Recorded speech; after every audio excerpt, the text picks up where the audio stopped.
Hi folks, welcome back to the channel, and today I am going to be showing you guys my entire Pink Floyd collection. This includes merchandise, DVDs, and the CDs.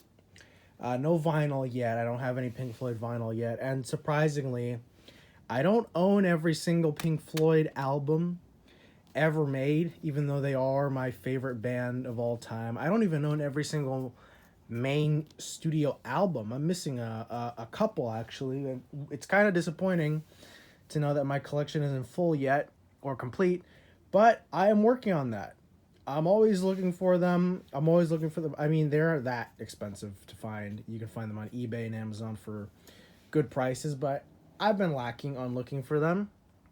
But believe me, I have listened to almost every single Pink Floyd album ever made. I've listened to every single main studio album. Don't worry. So even if you don't see it here, I have listened to it, and I think they're all amazing. I think every single Pink Floyd album has its own goods. Not all are heavy hitters. Not all are as good as the other ones, but they're all amazing. So without further ado, let me actually just show this first. So here we have a advertisement for Pink Floyd's The Wall Live, a sort of thing that they would put in, what is it, record stores. Like it was on the wall of a record store, ended up on eBay, and I bought it because I love The Wall so much, and I think the live album of The Wall is amazing. Here we have a Pink Floyd World Tour 1994 backstage pass thing. You got this if you could go backstage. I think this is like if you were part of the crew of the people who organized the tour, you could go backstage and all that. I mean, this was basically yours. You could put your name there if you wanted to. Now they just sell them on eBay for dirt cheap, so I decided why not. They have ones for The Wall. They have ones for In the Flesh tour, all that. But that one is specifically the 1994 one, around the time the Division Bell came out. So yeah, really, really cool. Starting off, we have the one that started it all, Piper at the Gates of Dawn. Great. Focus, please. Great. Studio. What is going on with my camera? Maybe it's because I'm too close. Great studio debut. Love it. Great tracks. Nice psychedelic cover. Really did set the tone for what Pink Floyd would be known for later on. Yeah. Next up, we have Ummagumma, the live album. Not the studio. I don't have the studio album yet, but I do have the live album, which I think is better than Ummagumma, the actual album itself. I think the live album is better. It's just so raw and heavy too. It almost feels like punk at times. Like Careful of That Axe, Eugene, Set the Controls for Heart of the Sun. Every single one of these songs, these are like the best versions of these songs, honestly, off that live album. Next up, we have Adam Heart and Mother. Great one. This one kind of gets a little flack from the band because they apparently don't like it. I love it. I think it's great. I think it was one of the last truly psychedelic albums that they made before they really did just transition into mostly progressive rock. They do still have traces of psychedelic later on, but this was like the last true psychedelic prog rock album that they ever made. And I do have another copy, but this one is broken. It doesn't work. There's a crack in the disc that I wasn't told about when it was sold to me. This is the 2011 remaster, when they started remastering a bunch of their albums and putting them out again on these like cardboard things that I hate. Next up, we have Metal. Lovely. Love this one. It's got Echoes, one of the best songs ever made, and I love all the other songs too. It is another one of these weird gatefold CDs that I kind of don't like. I usually go for jewel cases, honestly. Next up, we have The Dark Side of the Moon, the one everyone talks about when you mention Pink Floyd, and for good reason, because this is a great album. But I think I'm sort of divided whether or not I consider this overrated, or rated highly enough. You know, because it is a great album. It is one of the greatest albums ever made. I do throw it on from time to time. again and again and again and again because it is an amazing album. But at the same time, if I'm going to listen to Pink Floyd, I'd rather listen to something like The Wall or even Animals, which is my personal favorite Pink Floyd album. But yeah, still an amazing album nonetheless. You need to listen to it if you haven't somehow haven't heard it. This is the 2016 remaster, although it says it was mastered in 2011. So yeah, take for that what you will. Yeah. Wish You Were Here. I think I do have another version of Wish You Were Here that I have to go get because I also have to show that to you guys. All right, that'll sit there for now. But yes, this is Wish You Were Here. Great album. Jewel case is a little damaged, but disc works fine. I also love this is a sort of thing for me that I love when CDs have the compact disc digital audio logo or the original CD logo. That's one of the greatest logos ever made. And the 2011 remaster, 2016. Sorry that the camera keeps going out of focus for whatever reason. I really don't like that. That's kind of pissing me off. Animals! Best album ever made. Best Pink Floyd album ever made. Best album ever made in general. I've listened to this at least 50 times and I will continue to do so until the day I die. Amazing album. So perfect. Every song on it is a masterpiece. Dogs is my favorite song of all time, followed closely by Pigs. And Sheep is also amazing. They're all good. All 5 tracks are great. And here is the 2011 remaster, which if you can see, the cover is slightly darker than this one for some reason. I don't know if this is just worn out, but I have seen that the colors of this album cover usually change based on what release you have, so that's kind of strange. Yeah. Next up, we have The Wall, my second favorite Pink Floyd album. This is the Columbia Records CD, the fat CDs as they were called before. Back whenever you got a 2 CD release, it was released in this fat AS format, where one disc would be there, and the other disc would be right behind it, and you'd have the booklet, the lyric sheet there. I love it.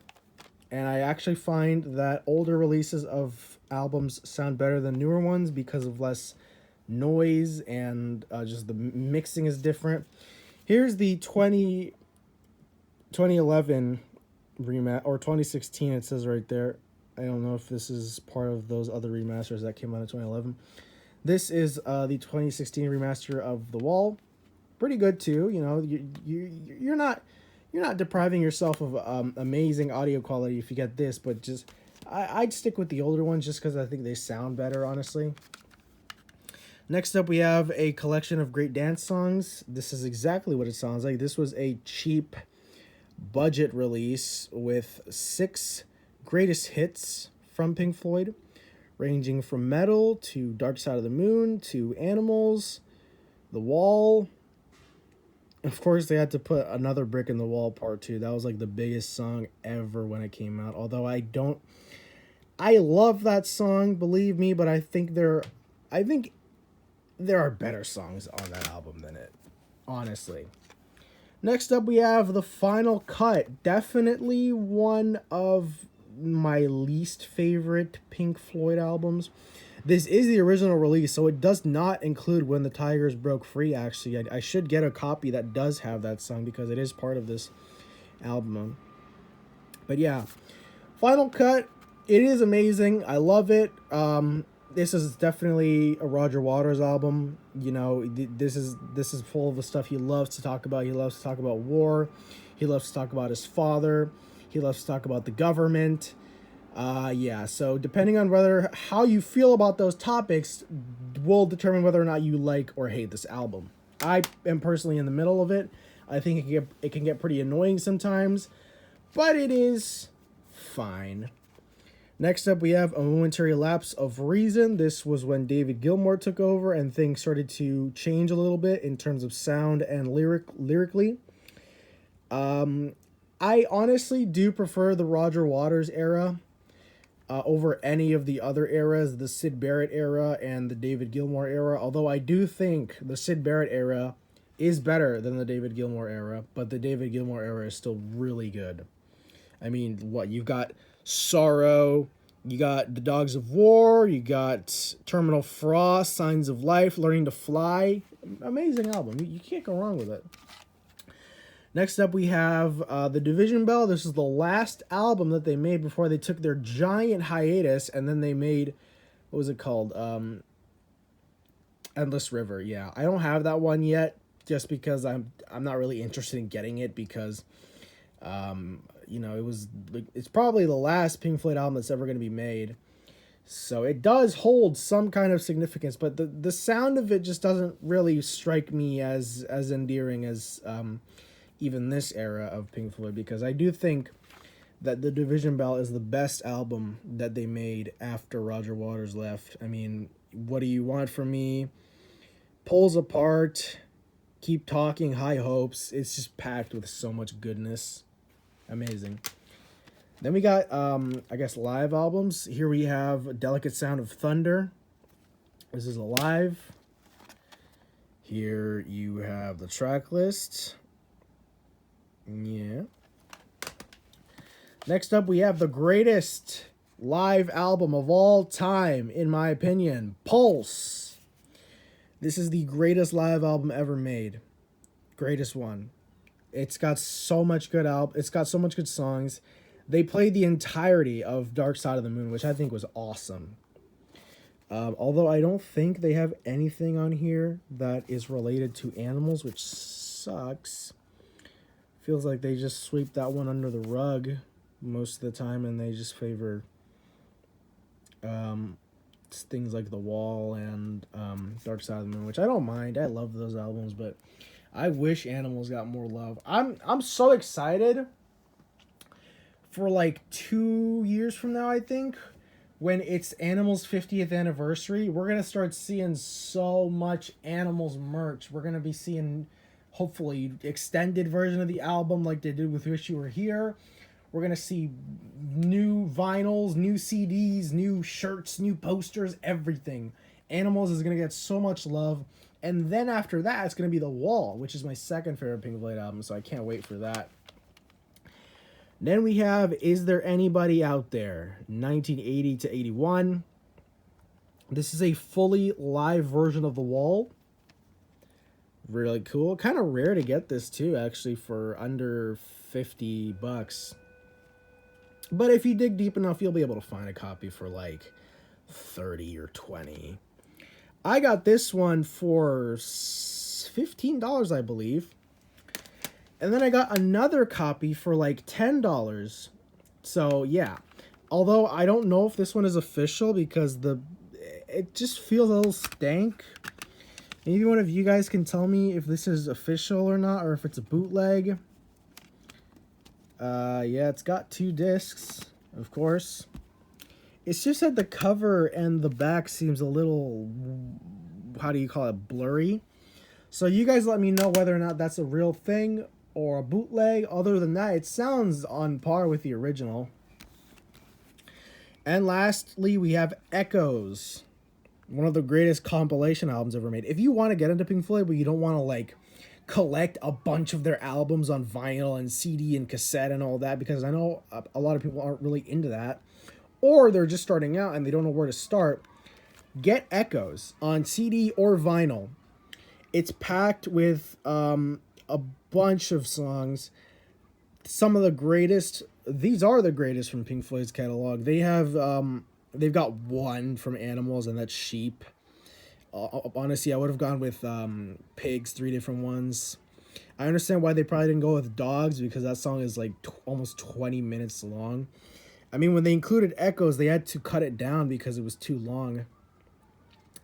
But yeah, this is a solid collection. This is the best taste of Pink Floyd you can get. Next up, we have 2 cassettes. We have Momentary Lapse of Reason on cassette. It is what it is.